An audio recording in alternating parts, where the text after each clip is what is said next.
Sarende mu ngi nii Sarende a Ndiadiaye Wolof yaa ngi koy am en direct fii D-Media TV 2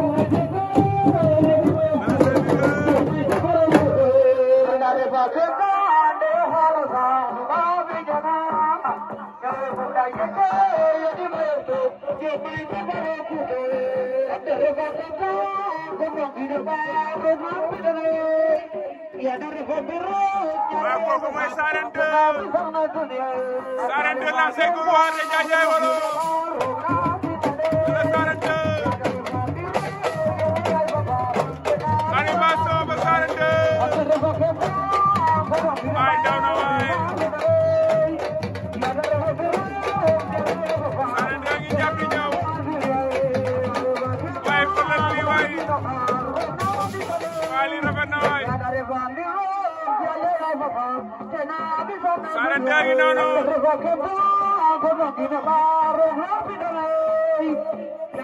yóbbu ko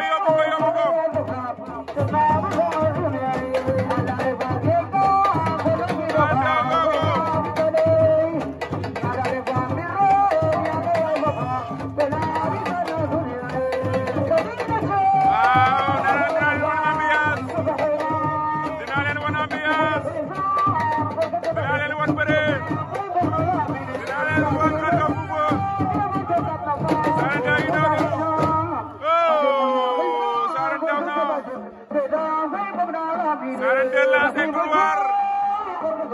à Ndiadiaye Wolof le grand champion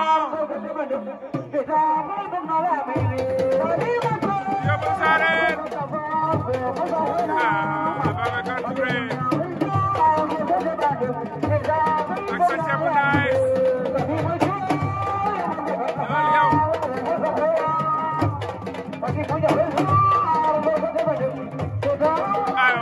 may ba mu doyal Sarende gaay koy battre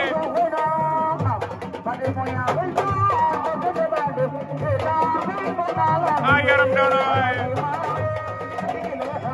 xoolal li waay nee naa leen direct ngeen koy am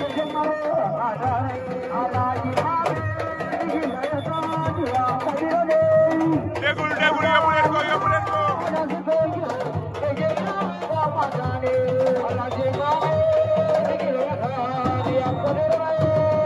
ay Sarende ngi doon di wër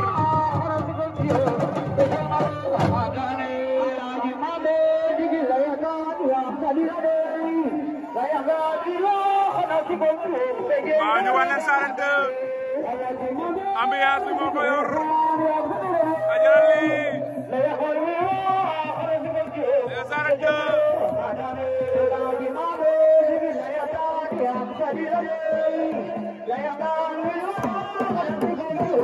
ah waay yaram bi dafa tàng waay Sarende yaram bi dafa tàng waay ah waay jëlal lii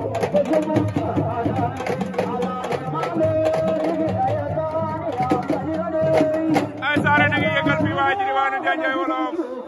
Sarende mi ngi noonu lancé couloir de Ndiadiaye Wolof moo yor ambiance bi animation bu neex boobu jëlal li yow Sarene yëngalati na waaye rek lamb bu yëngal mais lamb ji tey spécial la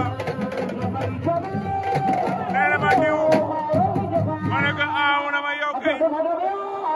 xool ma rek ci mbir bi laay defee yëngal lamb ji te loolu def tey may jox Balla Gaye 2 Sarene mu may jox Balla Gaye 2 gaa yaa koy may jëlal li abi bi ci suuf ba ci kaw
Ngor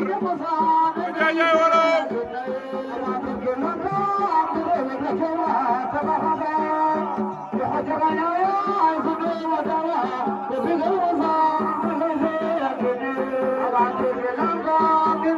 waaye ñu jël mam champion baa ngi ni mama ngi nii waaye